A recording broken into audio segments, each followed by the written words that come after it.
Viewers, welcome back to my channel The Untold Stories. So ഇന്ന് ഞാനൊരു back pack video ആണ് ചെയ്യാൻ പോകുന്നത്. നമുക്കറിയാം നമ്മൾ അത്യാവശ്യം എവിടെയെങ്കിലും ഷോപ്പിങ്ങിന് പോകുമ്പോഴോ അല്ലെങ്കിൽ നമ്മൾ ട്രിപ്പിന് പോകുമ്പോഴൊക്കെ എപ്പോഴും നമ്മൾ നമ്മുടെ സാധനങ്ങൾ കരുതാൻ വേണ്ടിയിട്ട് ഒരു ബാഗ് നമ്മൾ കരുതിയിട്ടുണ്ടാവും. അപ്പം പൊതുവേ ഇപ്പം എല്ലാവരും തന്നെ ബാക്ക് പാക്കാണ് ചൂസ് ചെയ്യുന്നത്. സാധാരണ സ്ലിംഗ് ബാഗ്സോ അല്ലെങ്കിൽ ഹാൻഡ് ബാഗ്സൊക്കെയാണ്, പക്ഷേ ഇപ്പോൾ എല്ലാവരും തന്നെ ബാക്ക് പാക്സ് ആണ് യൂസ് ചെയ്യാറ്. അപ്പം ഞാൻ ലുലു മോളിൽ നിന്ന് വാങ്ങിയ ഒരു ബാഗാണ് നിങ്ങൾക്ക് കാണിച്ചു തരാൻ പോകുന്നത്.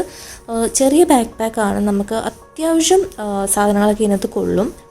1399 ആണ് ഇതിൻ്റെ ആക്ച്വൽ പ്രൈസ് വരുന്നത്, പക്ഷേ എനിക്കിത് ഓഫറിന് 600+ റുപ്പീസിലാണ് കിട്ടിയത്. അപ്പം ആ ഒരു റേറ്റിന് ഇത് നല്ല അഫോർഡബിൾ ആയിട്ട് തന്നെയാണ് എനിക്ക് തോന്നിയത്. പിന്നെ ഇതിൻ്റെ സ്ട്രാപ്പ് ആണെങ്കിലും അത്യാവശ്യം നല്ല ക്വാളിറ്റി ഉണ്ട്. പിന്നെ നമുക്കിത് അഡ്ജസ്റ്റ് ചെയ്യാൻ പറ്റും ഇതിൻ്റെ ലെങ്ത്ത്, അപ്പോൾ അങ്ങനെയുള്ളൊരു ഇഷ്യൂസ് ഒന്നുമില്ല. പിന്നെ ഇതിൻ്റെ മെറ്റീരിയൽ നോക്കുവാണെങ്കിലും വെള്ളമൊക്കെ നനഞ്ഞിട്ടുണ്ടെങ്കിലും എനിക്ക് തോന്നുന്നു പെട്ടെന്ന് തന്നെ അത് ഉണങ്ങി വരും. ഒരു അംബ്രല്ല ടൈപ്പ് മെറ്റീരിയലാണ് ഈ ഒരു ബാഗിന് വരുന്നത്.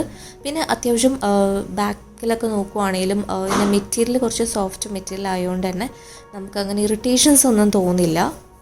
സ്ട്രാപ്പ് കൂടാതെ നമുക്കിത് എന്താ പറയുക, ഇങ്ങനെ പിടിക്കാൻ വേണ്ടിയിട്ടുള്ള ഓപ്ഷൻസും ഉണ്ട്. സാധാരണ ഒരു ബാക്ക് പാക്കിൻ്റെ എല്ലാ ഫീച്ചേഴ്സും ഇതിനുണ്ട്. പിന്നെ ഒരു സിപ്പാണെങ്കിലും അത്യാവശ്യം നല്ല ക്വാളിറ്റിയുള്ള സിപ്പാണ്. ഔട്ടറിൽ 2 പോക്കറ്റ്സാണ് വരുന്നത്, 2 സിപ്പർ പോക്കറ്റ്സ്. ഇതൊരു താഴത്തെ സിപ്പർ പോക്കറ്റാണ്. അത്യാവശ്യം നല്ല സ്പേഷ്യസ് ആണ്. പേപ്പേഴ്സും മൊബൈലും ഒക്കെ കൊള്ളും, കീസോ അങ്ങനത്തെ കാര്യങ്ങളൊക്കെ വെക്കാൻ കൊള്ളും. രണ്ടാമത്തെ സിപ്പർ പോക്കറ്റ് ജസ്റ്റ് സ്റ്റൈലിന് വേണ്ടി മാത്രം വെച്ചാണ്. ആദ്യത്തെ ആ ഒരു സിപ്പർ പോക്കറ്റിൻ്റെ കുറച്ചും കൂടി പൊക്കത്തിലേക്ക് നമുക്ക് ഇപ്പം എന്തെങ്കിലുമൊക്കെ വെച്ചിട്ടുണ്ടെങ്കിൽ അത് എടുക്കാം, അങ്ങനത്തെ രീതിയിലാണോ, അല്ലെങ്കിൽ ജസ്റ്റ് സ്റ്റൈലിങ്ങിന് വേണ്ടി കൊടുത്തതായിരിക്കും. ഞാനിതിൻ്റെ കൂടെ ജസ്റ്റ് എൻ്റെ ഒരു കീ ചെയിൻ ജസ്റ്റ് ആഡ് ചെയ്തിട്ടുണ്ടായിരുന്നു. അത് ഈ ഒരു ബാഗിൻ്റെ കൂടെ കിട്ടുന്നതല്ല.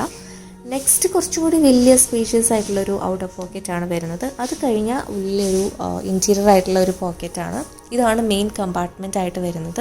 അപ്പോൾ ഇവിടെ അത്യാവശ്യം കുറച്ച് നല്ല സ്പേഷ്യസ് ആണ്. നമുക്കൊരു അംബ്രല്ല അല്ലെങ്കിൽ ഒരു വാട്ടർ ബോട്ടിൽ, വാലറ്റ്സ്, മൊബൈൽ അങ്ങനെയുള്ള കാര്യങ്ങളൊക്കെ നമുക്ക് സ്റ്റോർ ചെയ്യാൻ പറ്റിയിട്ടുള്ളൊരു നല്ലൊരു കമ്പാർട്ട്മെൻറ്റാണ്. അത്യാവശ്യം നല്ല സ്പേഷ്യസ് ആയിട്ടുള്ള കമ്പാർട്ട്മെൻറ്റാണ്.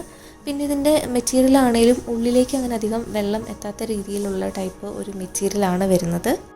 പിന്നെ ഇതിന് സ്റ്റിച്ചിങ് ആണെങ്കിലും സിബ് ആണെങ്കിലും ഒക്കെ അത്യാവശ്യം നല്ല ക്വാളിറ്റിയുള്ള, നല്ല രീതിക്ക് തന്നെ സ്റ്റിച്ച് ചെയ്തിട്ടുള്ള ഒരു സിബൊക്കെയാണ്.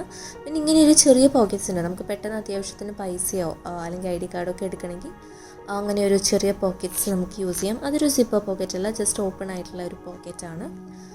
പിന്നെ ഓവറോൾ നോക്കിക്കഴിഞ്ഞാൽ ഈ ഒരു റേറ്റിന് ഇത് നല്ലൊരു ബാഗായിട്ട് തന്നെയാണ് എനിക്ക് തോന്നിയത്. കാരണം നമുക്കിവിടെ ഔട്ട് സൈഡിൽ അംബ്രല്ല അല്ലെങ്കിൽ വാട്ടർ ബോട്ടിൽ വെക്കാനുള്ള ഓപ്ഷൻസും ഉണ്ട്. അപ്പോൾ ഓവറോൾ നോക്കിക്കഴിഞ്ഞ് കഴിഞ്ഞാൽ ആവശ്യത്തിന് തന്നെ ആ ഒരു റേറ്റിന് ആവശ്യത്തിനുള്ള പോക്കറ്റ്സും ഉണ്ട്, പിന്നെ ക്വാളിറ്റി ഉണ്ട്.